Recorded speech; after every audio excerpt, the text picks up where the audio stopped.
Hello dear MSc Microbiology students. So let me introduce myself to you. I am Assistant Professor Miss Priyanka Shirsat and I am going to take your subject which is non-core subject called Fungal Systematics and Extremophiles, which is the MBTE11 of your syllabus. Here we are going to see the different classes of fungi. We are going to learn about the extremophiles. I am sure extremophile is not a very new concept to you guys. Extremophiles is something like we have heard before, and here we are going to see how they are being cultured, how they are being grown, isolated, enriched. These techniques we are going to see. In the fungal systematics, we are going to learn about the 6 classes of fungi. Okay, now fungi are being grouped into different classes like deuteromycetes, like Tytridiomycetes, like Phycomycetes, Ascomycetes, Basidiomycetes. Very tough names to remember, but no, I will make sure that you get a brief idea about them and you remember them very clear. Okay, I'll make that sure.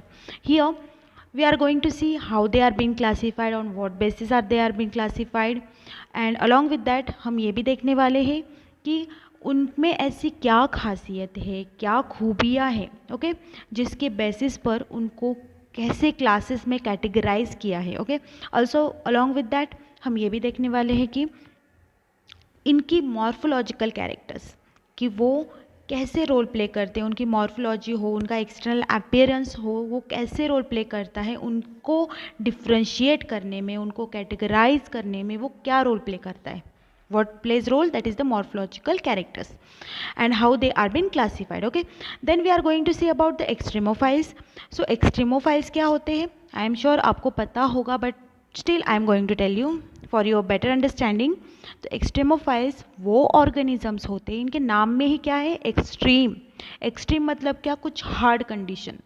तो ऐसे hard conditions में जहाँ पे उनको ना अच्छा खाना मिल रहा है, ना कुछ फेवरेबल एनवायरनमेंट मिल रहा, ऐसे कंडीशंस में जो ग्रो हो जाए, that is the extremophiles. Okay, अब ये क्यों फेवर करते हैं हमको, कि अगर कभी हम ना कंडीशंस मेंटेन कर पाए, या कभी अगर हमें फंजाई का प्रोडक्शन करना है बट हमारे पास ऑप्टिमम कंडीशंस नहीं है, तब उनको हम कैसे प्रोड्यूस कर सकते हैं जिससे हमें कंडीशंस की इतनी चिंता करने की ज़रूरत नहीं. लाइक हम एक्सट्रीम कंडीशंस में भी फंजाई को ग्रो करें और उनसे जो हमें चीज़ चाहिए वो हम आइसोलेट कर पाए. Okay, so that is the main purpose कि आपके सिलेबस में आपको फंजाई दिया गया है, तो मैं आपको जस्ट अ बेसिक आइडिया दे दूँगी कि कैसे फंजाई को, या क्यों आपको फंजाई दिया है. तो सबको पता है ना, फंजाई जो होते हैं बहुत से फॉर्म में मिलते हैं, हम उनका यूज़ भी कर सकते हैं, हमको वो हानिकारक भी है या हमें वो लाइक बेनिफिशियल भी है इन सम वे और अनदर. तो सबसे बेस्ट एग्जांपल मैं आपको दूँ तो that is the penicillin. Okay, जो एंटीबायोटिक है. ओके, सबको पहले एग्जाम्पल फंजाई का याद आएगा तो पेनिसिलिन ही होगा, क्योंकि वही है जो हम डे टू डे लाइफ में बहुत ज़्यादा यूज़ करते हैं. बीमार तो सब पड़ते हैं, एंटीबायोटिक सबको काम आती है. So penicillin is the best example to remember of fungi. Okay, so here along with that, अभी वो क्या होता है कि फंजाई जब ग्रो होते हैं तो वो तो बेचारे होते हैं हेटेरोट्रॉपिक, मतलब क्या कि वो खुद से खुद का खाना नहीं बना पाते, उनको ज़रूरत पड़ती है किसी के सहारे की. तो वो क्या करते हैं, प्लांट्स को क्या करते, गिव एंड टेक करते. तो आपने माइकोराइजा अगर कंसेप्ट सुना होगा, तो माइकोराइजा मतलब क्या, कि रूट्स के एसोसिएशन में जो फंगाई रहते हैं उनको माइकोराइजा कहा जाता है ना. माइकोराइजा का क्या यूज़ है, तो क्या होता है, जो प्लांट्स ग्रो होते हैं तो उनको, उनके रूट्स को कभी कभी वो बेनिफिट करते, या तो उनको प्रोटेक्शन देंगे हानि का जो हार्मफुल ऑर्गेनिज्म से, उनसे, क्योंकि आपको पता है वो एंटीबायोटिक भी होते हैं, या उनको कुछ और वे में हेल्प करेंगे. ओके, एक वे में हेल्प करेंगे. और उनसे क्या हेल्प लेंगे, प्लांट से फंजाई, कि उनसे न्यूट्रिशन लेंगे, उनसे मिनरल्स लेंगे ताकि वो अच्छे से ग्रो हो पाए. ऐसे हमारे फंजाई होते हैं जो गिव एंड टेक में रहते हैं. कभी कभी वो हार्मफुल भी है, आपको पता है डिसीजेस कॉज करने में उनका बहुत बड़ा योगदान होता है, तो ये उनका साइड इफ़ेक्ट भी है. इसीलिए भी आपको ज़रूरत है कि आप उनको पढ़ो, okay.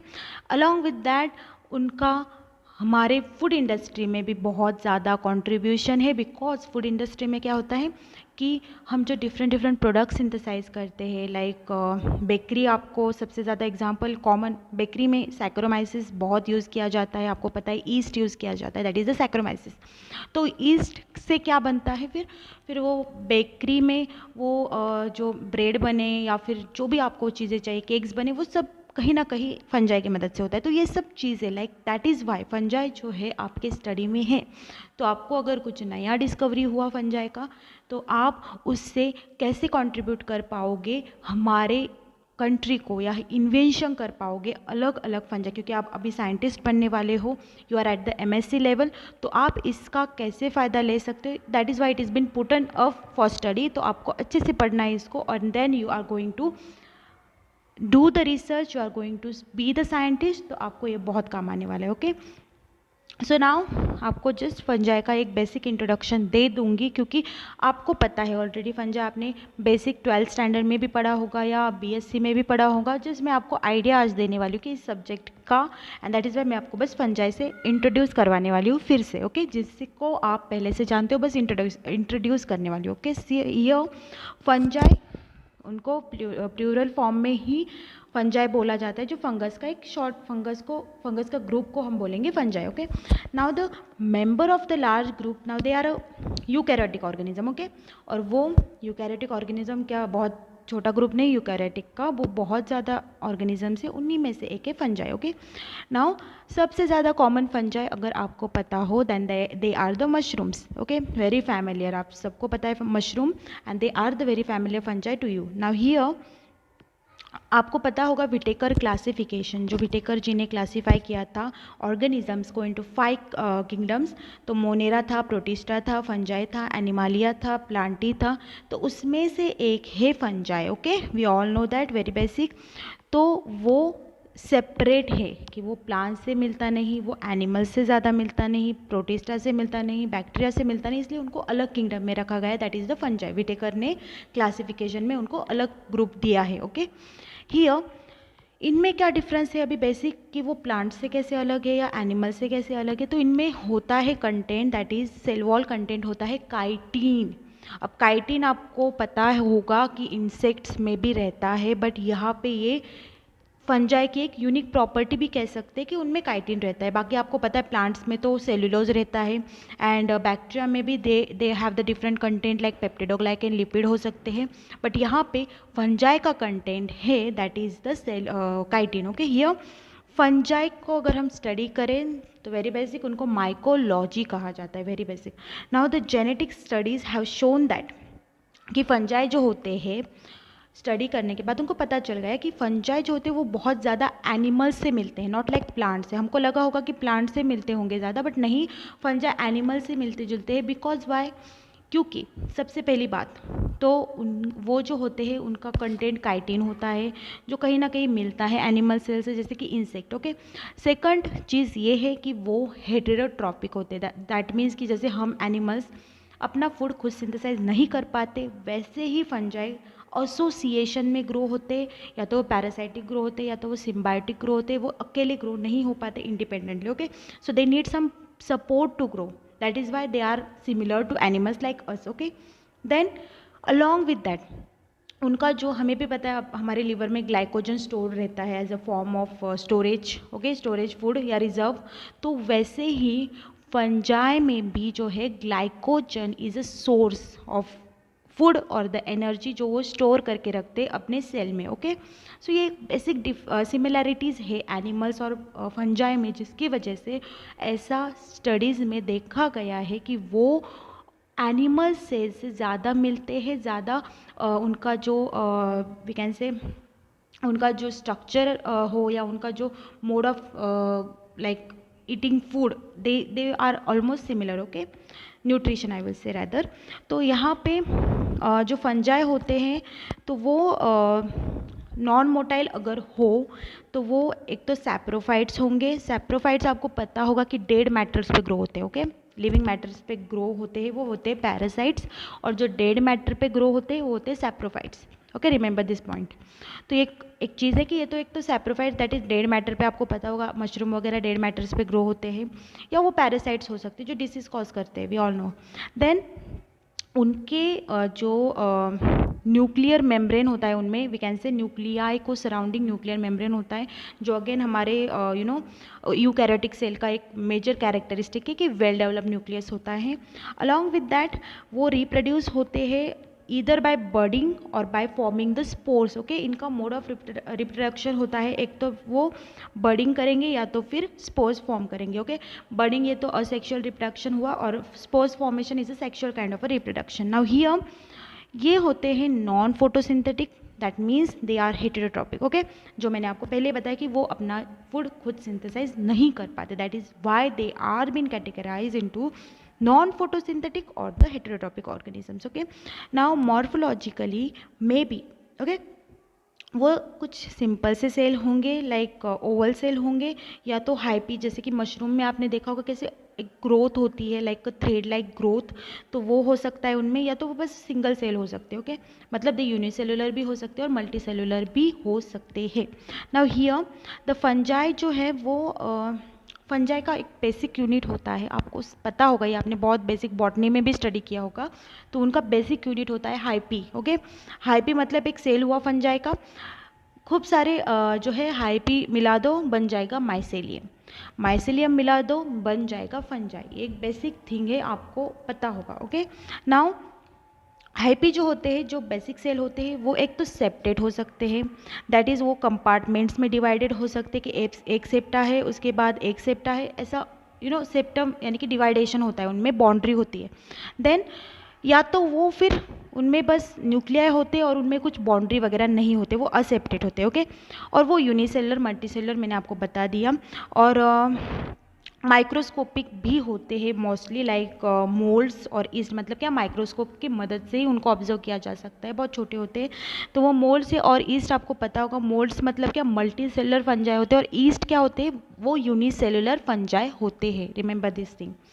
Now you can see here overall कि कैसे उनकी फ्रूटिंग बॉडीज, मशरूम का ये स्ट्रक्चर है कि ये फ्रूटिंग बॉडी होती है उनमें, और ये जो है माइसेलियम है, और दोनों का जो बेसिक यूनिट है वो क्या हुआ, हाइपी हुआ। ओके, हाइपी से क्या बनता है, माइसेलियम, और माइसेलियम से बनती है पूरी फंजाई या फिर पूरी उसकी बॉडी फंजाई की। Okay, so this is the main thing you need to remember. तो ये सब चीज़ें हो गई फंजाई के बारे में।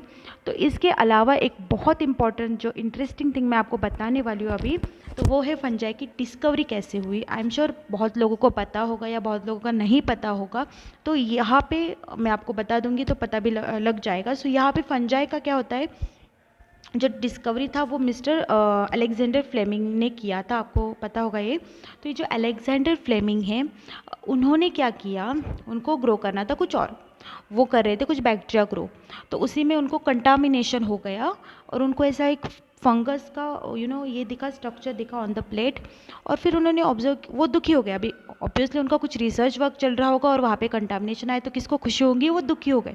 फिर उन्होंने ऑब्जर्व किया कि जो फंगाई है उसके अराउंड जो है क्लियर जोन उनको दिखा, ये फंजाई के अराउंड बैक्टीरिया ने ग्रोथ नहीं दिखाई है या वहाँ पे क्लियर जोन दिखा है, तो इसकी कुछ तो प्रॉपर्टी होगी। तो उन्होंने फिर रिसर्च किया, फिर टेस्ट किए, अभी वो तो साइंटिस्ट है, तो उन्होंने बहुत सारी रिसर्च किया, तो उनको पता चला कि ये जो फंजाई है वो एक एंटीबायोटिक एक्टिविटी दिखाता है, मतलब क्या कि वो इनहिबिट करता है पैथोजेंस की ग्रोथ को या पैथोजेनिक बैक्टीरिया की ग्रोथ को। ओके, तो यहीं पे डिस्कवर उन्होंने किया कि ये पेनिसिलियम हम यूज़ कर सकते हैं एज ए एंटीबायोटिक। तो ऐसे फंजाई को अच्छी चीज़ में इस्तेमाल करवाने वाले थे मिस्टर अलेक्जेंडर फ्लेमिंग, जिन्होंने फंजाई को अच्छे से यूटिलाइज किया, and we are now using it like a penicillin. Okay, तो वो एंटीबायोटिक हम यूज़ कर रहे हैं, वो कंट्रीब्यूशन है मिस्टर अलेक्जेंडर फ्लेमिंग की। इसीलिए आप भी रिसर्च करो, क्या पता आपसे भी एक्सीडेंटल डिस्कवरी हो जाए कुछ। So let's just focus on that, and I hope you have understood the basic introduction of the fungi. और नेक्स्ट लेक्चर से हम देखने वाले हैं, स्टार्ट करने वाले हैं कि कैसे फंजाई को डिफरेंट क्लासेस में कैटेगराइज किया है। हम उनको डिटेल में स्टडी करने वाले हैं कि वो क्लासेस का क्या बेनिफिट है, क्या कैरेक्टरिस्टिक्स के बेसिस पे क्या है, देन उनका एप्लीकेशन क्या है। So we are going to study this thing. I hope you have understood. Thank you. Please do comment your feedback. Okay, thank you.